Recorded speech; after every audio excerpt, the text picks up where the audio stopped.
Ready? Okay. हाय केदार. हाय हाय आरती. जरा हटके पीपलच्या season 2 मध्ये तुझं जोरदार स्वागत आहे. थँक्यू. हाय केदार. हाय आरती. जरा हटके पीपलच्या सीझन 2 मध्ये तुझं जोरदार स्वागत आहे. Thank you thank you very much. तुझ्याकडे व्हॉइस ओव्हर आर्टिस्टचा कोर्स केल्यानंतर हम्म. खरं तर पॉडकास्टची आयडिया डोक्यात आली ओके. आणि त्यामुळे हा जो सीझन आहे ज्याच्यामध्ये मी ऑडिओ आणि व्हिडिओ दोन्ही रेकॉर्ड करतेय हम्म. त्याची सुरुवात मला तुझ्यापासून करायची होती. Great, my pleasure. So thank you very much. Thank you. सुरुवात करूया. नक्की. ओके. केदार, तुझी इंस्टाग्रामची टॅगलाईन आहे हम्म. Actor by heart, entrepreneur bye choice आणि टीचर बाय फेट. हम्म. सो तुला नक्की कधी वाटलं की तुला ऍक्टर व्हायचंय? तुझ्या घरी काही बॅकग्राऊंड होतं त्याचं? नाही, ऍक्च्युली घरी कोणीच ऍक्टिंग क्षेत्रामध्ये तसं काम करणारं बेसिकली नाहीये. ओके. मी शाळेत असताना पासून वक्तृत्व स्पर्धांमध्ये भाग घे किंवा आंतरशालेय एकांकिका स्पर्धा आणि त्या सगळ्यामध्ये भाग घ्यायला लागलो होतो.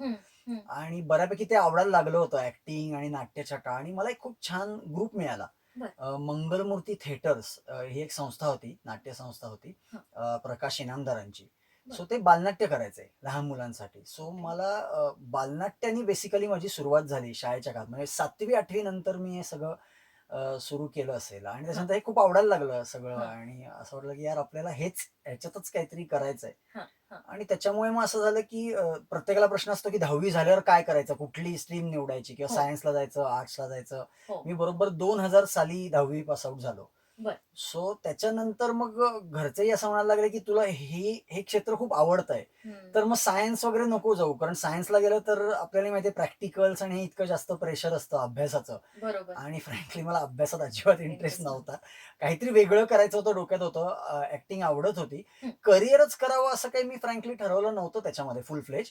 पण त्या काळामध्ये तरी ते करायला खूप आवडत होतं आणि ते अजून एक्सप्लोर करता यावं त्या दृष्टीने मी चौकशी केल्यावर मला असं कळलं की एसपी मध्ये, एसपी कॉलेजमध्ये बऱ्यापैकी काय म्हणतात, आर्ट सर्कल वाईज खूप चांगल्या ऍक्टिव्हिटीज चालतात. त्याच्यामुळे मग 10वी झाल्यानंतर मी कॉमर्सला मुद्दामून ऍक्टिंग करता यावी आणि एसपी मध्ये चांगल्या पुरुषोत्तम, फिरोदिया हे खूप ऐकलं होतं शाळेच्या काळात की त्या कॉलेज गोईंग मुलांसाठी खूप चांगलं ते व्यासपीठ आहे आणि एकांकिका स्पर्धा खूप पुण्यामधल्या प्रसिद्ध आहेत त्या सगळ्या. म्हणून मी मुद्दामून, म्हणजे मी तेवढ्या करता अभ्यास केला की काय 74% मला पडले होते. ते त्या काळात खूप होते. आता 74 म्हणजे ऑलमोस्ट नापास झाल्यावरती लोक चेहरा करतात सिरियसली. पण त्या काळी 74 म्हणजे ओके, चांगले समजले जायचे बऱ्यापैकी. सो मी फक्त तेवढ्यासाठी अभ्यास केला की मला एसपी ला ऍडमिशन मिळावी, का तर मला नाटकात काम करायचं होतं. अशी ती सुरुवात झाली. पण मग कॉमर्स का आणि आर्ट्स का नाही? नाही, घराची जी बॅकग्राऊंड होती, म्हणजे माझ्या घरचा बिझनेस आहे. आमचा फॅमिली बिझनेस आहे. शोगिनी टेक्नो आर्ट्स म्हणून बेसिकली कंपनी आहे. प्रिंटेड सर्किट बोर्ड्स आम्ही बनवतो. ती बॅकग्राऊंड वेगळी आहे कम्प्लिटली, इलेक्ट्रॉनिक आणि अशी बॅकग्राऊंड आहे. सो पुढे जाऊन त्यातल्या त्यात म्हणजे बऱ्यापैकी आमच्या सगळ्या फॅमिलीमध्ये असंच वाटलं होतं की मी पुढं तेच करणार.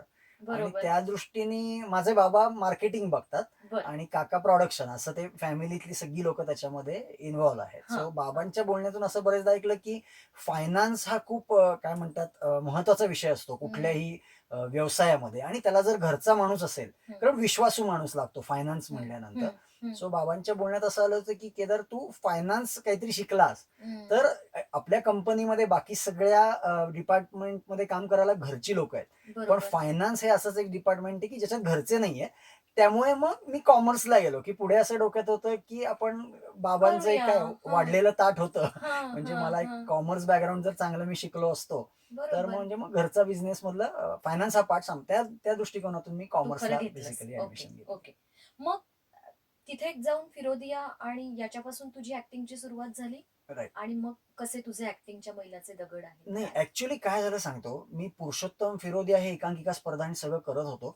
फक्त मला ना त्या काळी असं वाटलं की म्हणजे, आणि होतच असं मला वाटतं. आत्ताची परिस्थिती खूप वेगळी आहे, कारण जवळजवळ किती 2001 ते आज आपण 21-22 मध्ये होते, 20 वर्ष म्हणजे 2 दशकं झाली की ऍक्टिंग हे बेभरवशी फील्ड आहे. म्हणजे गॅरंटी नाही. आणि त्यात मला का माहित नाही, पहिल्यापासून असं वाटत होतं ना की आपल्याला घर नाही सोडायचंय. म्हणजे आपल्या करिअरसाठी मला आई बाबांना सोडायचं नव्हतं, मला पुणे सोडायचं नव्हतं, मला माझं घर सोडायचं नव्हतं. असं का माहित नाही, पहिल्यापासून माझ्या खूप एक डोक्यात बऱ्यापैकी पक्क होतं. आणि मी खूप जेव्हा माहिती काढत गेलो या अनुषंगाने, त्यावेळी माझ्या लक्षात आलं की ऍक्टिंग मध्ये करिअर करायचं असेल तर पहिली गोष्ट म्हणजे पुणे सोडायला लागेल. घर सोडायला लागेल हो, आणि हो. मुंबईला जायला लागेल. सो तिथेच मला एक थोडंसं माझ्या मनाची चलबिचल व्हायला लागली, जरी मला किती आवडत असलं तरी सुद्धा. आणि बेभरवशीपणा पण खूप जास्त आहे. खूप आहे. सेटलमेंट लाईफची खूप उशिरा पण होते आणि खूप डायसी करियर आहे, असं मला बेसिकली त्यावेळी अभ्यास केल्यानंतर लक्षात आलं. आणि फॉर्च्युनेटली पुरुषोत्तम आणि फिरोदिया या सगळ्या एकांकिका स्पर्धांचं ॲक्टिंग आणि हे चालू असताना आत्ता जसं आपण स्टुडिओत बसलोय, असं फर्स्ट टाईम माझ्या आयुष्यात मी 12वी मध्ये एका स्टुडिओत गेलो. महेश लिमये म्हणून त्यांचा स्टुडिओ होता. ऐकून आहे मी त्यांचं हां, नाव. ते माझे गुरु म्हणजे या क्षेत्रातले असं म्हणलं तरी चालेल. साउंड या क्षेत्रातले basically. M for music recording studio या नावाने त्यावेळी त्यांचा स्टुडिओ होता. आता त्याचं मल्हार प्रोडक्शन्स झालेलं आहे. सो आता माझ्याकडे जशी पुरुषोत्तमची सगळी गँग येते, तरुण पोरं फुल एनर्जेटिक आणि पॅशनेट असतात ॲक्टिंग आणि स्टुडिओमध्ये त्यांचं बॅकग्राऊंड म्युझिक आणि सगळं करायला येतात. तसं मी पण एस-पीच्या त्या सगळ्या ग्रुप बरोबर स्टुडिओत गेलो होतो आणि ते गेल्यानंतर मला ते जसं ते पाहिल्यावर आपल्याला खूप भारी वाटतं. स्टुडिओचं जे एक वातावरण असतं मलाही असंच वाटलं आणि ग्लॅमरस असतं ना, एवढी ती Yes. भारी काच आणि ते हेडफोन खूप हो. मस्त वाटतं. सो मला ते पाहिल्यावर पण असं वाटलं, की यार या खुर्चीत मला बसता आलं तर किती भारी वाटेल. आपण काहीतरी चांगलं केल्याचं आपल्याला एक फील येईल. मग मी त्या महेश सरांशी बोललो त्यावेळी, की मला हे शिकायला आवडेल. जसं आत्ता सुद्धा भरपूर लोकं म्हणतात. ते पाहिल्यावर आपल्याला एक क्षणार्धात जे एक वाटतं ना, आपली पहिली रिएक्शन, हे किती मस्त आहे यार, हे मला शिकवशील का? असं खूप लोकं म्हणतात. पण फक्त ते म्हणण्यावर मी थांबलो नाही. अ, त्यावेळी मी जसं म्हणलं तसं, की माझा खूप अभ्यास चालू होता, की करियर म्हणून काय करता येईल. एकच मला वाटत होतं, की हळू बाबांच्या इथे मी जाऊ नये, अशा मताचा मी होत चाललो होतो. कारण टेबल खुर्चीवर बसून 9 ते 5 काम करण्याचं माझं नेचर नाहीये. असं एक माझ्या लक्षात आलं होतं. कारण मी त्या काळात गणेशोत्सवाचे खूप शोज करत होतो. माझा एक ग्रुप बनवला होता. एके ग्रुप म्हणजे ॲक्चुअली एके जे आहे ह्याची सुरुवात खरं तशी 2001-2 साली झाली आहे. वाव. मग त्यावेळी काही कळतही नव्हतं. म्हणजे एका स्पर्धेत आम्ही एंट्री घेताना त्यावेळी लिहिलं होतं, की रजिस्ट्रेशन नंबर आहे का? किंवा संस्थेचं नाव काय? हे त्यावेळी 11वी म्हणजे खूप लहान असतो गं आपण. खरंच, काहीच मॅच्युरिटी खरंच, नसते. खरंच. सो मुळात कुठल्यातरी स्पर्धेत भाग घ्यायला संस्था असायला पाहिजे, त्याचं नाव असायला पाहिजे, हे सुद्धा माहीत नव्हतं. सो मग त्यावेळी ते पहिले एके असं मी त्या पहिल्या फॉर्मवर लिहिलं 2002 साली 11वी-12वीची गोष्ट आहे. आणि मग तिथून बेसिकली सुरुवात झाली. मग ती संस्था झाली. त्याच्या अंडर मी भरपूर प्रयोग करत होतो.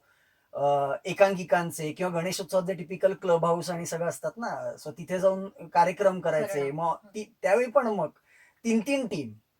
माझं त्याचं कमी याच्यामध्ये काही समाधान होत नाही कधी. मग ॲट अ टाईम 4 ग्रुप म्हणजे एका रात्री ॲट अ टाईम 4 सोसायट्यांमध्ये 4 टीम आमच्या जायच्या. असं मी 10 दिवस गणेशोत्सवाचे जवळ-जवळ 5 वर्ष म्हणजे माझ्या 12वी पासून ते एम.कॉम पर्यंत हो, मी हे सगळं त्यावेळी केलं. त्याच्यातून लक्षात आलं, की अ, बेभरोशी असलं तरी जर हुशारपणे केलं आणि टेक्निकल साइड जर ह्याची मेनली निवडली, तर सेटलमेंट चांगली होऊ शकेल आणि चांगलं करियर ह्याच्यात होऊ शकेल. मग त्या दृष्टीने मी महेशचं सिरियसली घेतलं आणि त्याला म्हटलं मला हे शिकायचंय. फॉर्च्युनेटली साउंड इंजिनिअरिंग जे स्टुडिओत पाहिल्यानंतर मला अट्रॅक्टिव्ह वाटलं होतं. आणि त्याच्याकडे ना कुणी मुलगा नव्हता त्यावेळी. म्हणजे ज्याला आपण काही एक मदतनीस म्हणतो किंवा एक ऑफिस बॉय म्हणतो. तर त्याला मी म्हणलं, "मला काही पण काम दे." त्यावेळी मला घरून पैसे घ्यायचे नव्हते काही शिकायला. मला काहीतरी करायची इच्छा होती. कारण मला माहीत नव्हतं हे मी कितपत सिरियसली करणार आहे, काय करणार आहे. सो म्हणून मी त्याला म्हटलं, की "तू काही पण काम दे मला. म्हणजे मी इथं पाणी देईन, मी चहा देईन, मी माईक स्टँड लावीन, हे सगळं करायला तयार आहे. तसंही मी बघतोय तुझ्याकडे काम करायला कोणी मुलगा असा नाहीये." त्याला तो तयार झाला आणि तो म्हटला, "मी शिकवीन तुला." त्यामुळे असं काही त्यांनी मी कोर्स केला, त्यांनी काही पैसे घेतले असं पण नाही केलं. कारण मी त्याला म्हटलं, "मी पडेल ते काम करायला माझी सगळी तयारी आहे." सो तिथे माझी बेसिकली साउंड इंजिनिअरिंग याच्यामध्ये माझा पहिला प्रवेश झाला महेश लिमये सरांकडे आणि मग मात्र मी जसं तिथे जात गेलो आणि काम करत गेलो, बघत गेलो, तसं हळू वर्ष, दीड वर्ष, 2 वर्षात मी ऑलमोस्ट तिथलं साउंड डिपार्टमेंट हे एकट्याने सांभाळायला लागलो. म्हणजे बरेच दिवस 2-2 दिवस, 3-3 दिवस महेश सर नाही आले, तरी सुद्धा स्टुडिओ मी फुल फ्लेज एकट्याने बेसिकली. सो तुझी तुझी एके कंपनी तेव्हा चालूच होती. हां. प्लस तू त्यांच्याबरोबर पण काम म्हणजे करत तो होतास. नाटकाचा ग्रुप होता. एके ग्रुप हा फक्त नाटक, अच्छा. एकांकिका स्पर्धा, शोज. सो हसवा फसवी वगैरे हां, सगळं हे ते सगळं त्या त्याच्यातूनच काळी झालेलं आहे. एक तो पॅशन किडा कुठेतरी हां, विझला पाहिजे. हां, कारण हां, आता हां. ॲक्टिंगमध्ये करियर नाही करता येणार किंवा करणार नाही आहोत, हे नाही तर आहे. फिक्स झालं होतं. ओके. कारण मी साउंडकडे वळलो होतो. पण तू मूव्हीमध्ये पण काम करत होतास. तू 10वी फ मध्ये हां, पण ॲक्चुअली होतास. 10वी फई याच्या आधीची गोष्ट आहे. ओह! ओके. ओके. म्हणजे जर तू म्हणलीस तसं की महत्वाचे टप्पे कुठले, तर हम्म. फ्रँकली स्पीकिंग ऍक्टर म्हणून मी तसं फार काहीच नाही काम केलंय. कारण मी शाळेपासून सुरुवात केली आणि कॉलेजमध्ये एंटर झाल्या झाल्या मी थोडीशी वेगळीच वाट निवडली. टेक्निकल हम्म. साईडलाच गेलो. हम्म. हम्म. त्यातल्या त्यात मी काम केलं ते म्हणजे 10वी फ. कारण 9वी-10वी म्हणजे माझ्या 10वीच्या सुट्टीमध्ये पेपरमध्ये ऍड आली होती बर. ऑडिशनची प्रॉपर, की ओके. असं असं सुमित्रा भावे आणि सुनील सुक्तनकर दिग्दर्शित चित्रपट एक येतो आहे, जो ज्या मुलांना इंटरेस्ट असेल. आणि आमचा नाटकाचा ग्रुप शाळेतला होता सगळी मुलं आणि बरोबर 10वीची सुट्टी होती त्यामुळे रिकामे होतो. मस्त. सो ती ऑडिशन दिली. 3-4 ऑडिशनच्या राऊंड घेतल्या. कारण पुण्यामध्ये अशी ऑडिशन डिक्लेअर आणि सुमित्रा भावेंसारख्या दिग्दर्शिका आणि सुनील सुक्तनकरांसारखी अशी चांगली टीम म्हणल्यानंतर साधारणतः माझ्या मते 500, 600, 700 मुलं ऑडिशनला ऑडिशनला आली होती. आली असतील. मग बरोबर. त्याच्यातून त्यांना टास्क होता की एक वर्ग निवडायचा होता, हम्म. 10वी फ हा. हम्म. म्हणजे आधी त्याच्यातून एक शाळेचे 4-5 वर्ग निवडायचे. मग त्याच्यातून एक वर्ग, त्या वर्गातून पुढे बसणारी मुलं, मग त्याच्यातून ही 4-5 जी मेन मुलं होती, त्याच्यातलं मी एक तू एक नशिबानी विक्रम होतास. गायकवाड बर. म्हणून. पण ती सगळी 11वीतली गोष्ट आहे. म्हणजे हा, म्हणजे 11वीत ह्या कॉलेज. सगळ्याच्या आधीची गोष्ट आहे. एक्झॅक्टली. ती पण सगळी. तू डिरेक्शन पण करत होतास.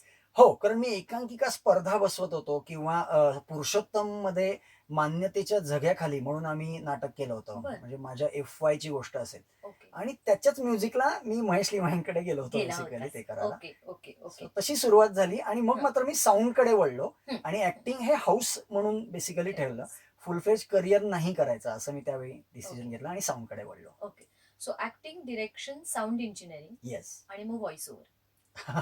So how did that happen? साऊंडचं काम महेश सरांकडे करत असताना माझे बाबा म्हणले की तुला जर याच्यात करिअर करायचं असेल तर फक्त अशा एका ठिकाणाच्या नॉलेजवर अवलंबून राहू नकोस.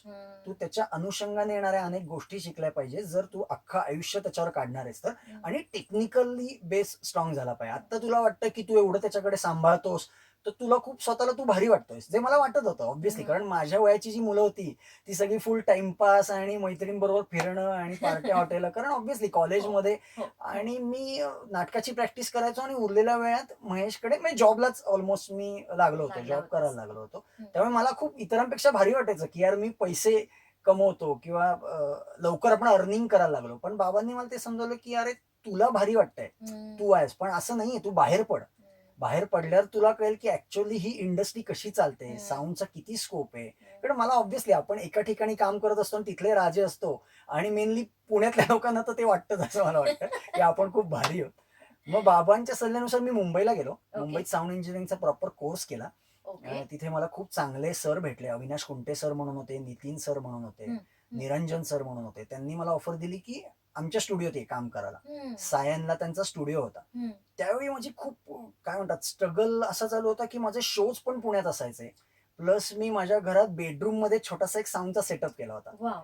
सो हे आता जे सगळे मोठे ऍक्टर झालेत, अमेय वाघ असतील, मृण्मयी, पर्ण, ही सगळे त्यावेळी कॉलेजमध्ये आणि ह्याच्यामध्ये काम करणारी स्ट्रगल करत होती म्हणजे पोरं. आणि मी थोडासा त्यांच्यापेक्षा 3-1 वर्षांनी मोठा होतो. सो ती सगळी मुलं मग माझ्याकडे यायची आणि रेकॉर्डिंग करायला माझ्या घरी.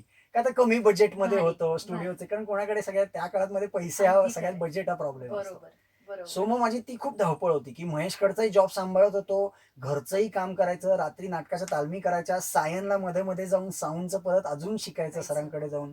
असं सगळं करून फायनली मी 2007 साली स्वतःचा पहिला स्टुडिओ, कर्वेनगरला पहिली ब्रांच बेसिकली एके स्टुडिओ म्हणजे तो एके ग्रुप याचा एके स्टुडिओ बेसिकली. पण बघ ना 11वीत तुला सुचलं होतं म्हणजे हे हो, नाव ना, किती भारी. Right right right. मला वाटलं नव्हतं त्याचा पुढे एवढा पसारा वाढेल किंवा एवढं आपण त्याच्यात काहीतरी करू. आपल्याला सुरू करताना माहित नसतं याचं पुढे काय होईल. आपण करत जातो आणि एक एक स्टेप मे बी आपली पुढे पडत जाते असं मला वाटतं. बरोबर. पण मग तुला याच्यामध्ये ऍक्टिंगचा किंवा डिरेक्शनचा काही फायदा झाला का रे? Voice over, sound engineering is completely different. Right. ती टेक्निकल साइडच झाली. हो हो झाला ना. मी व्हॉइस ओव्हर मध्ये कसं आलो ते सांगतो बेसिकली तुला. 2007 सालची गोष्ट म्हणजे आजच्या मागे 14 वर्ष जुनी गोष्ट आहे बेसिकली. सो त्यावेळी स्टुडिओ जरी चालू केला असला तरी नॉलेज काहीच नव्हतं. इंडस्ट्रीचं जे नॉलेज म्हणतात टेक्निकल ठीक आहे. मी साऊंड इंजिनिअरिंगचा कोर्स केला होता. मुंबईत गेल्यावर फ्रँकली मला कळलं की आपली लायकी काय, की पुण्याच्या बाहेर जेव्हा माणूस पडतो आणि मुंबईसारखा जिथं मेन इंडस्ट्री आहे. सो मला असं प्रत्येकाला सांगायचं वाटतं की तुम्हाला मीडिया इंडस्ट्रीसाठी काहीही करायचं असेल, मग ते अॅनिमेशन असू दे, ग्राफिक्स असू दे, वेब डिझायनिंग असू दे किंवा ad film, shooting, editing, technical काही, तर मुंबईत काही वर्ष तरी तुम्ही काम करायलाच हा. पाहिजे.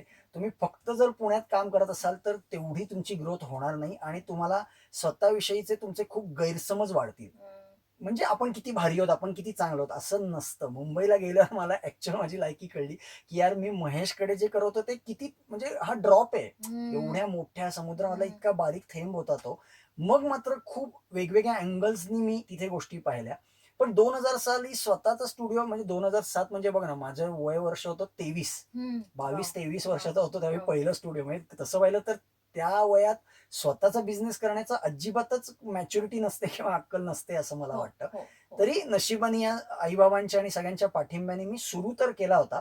सो त्यावेळी स्ट्रगल होता कामं मिळवणं. कामं मिळवण्याकरता खूप मुंबईचे आर्टिस्ट यायचे.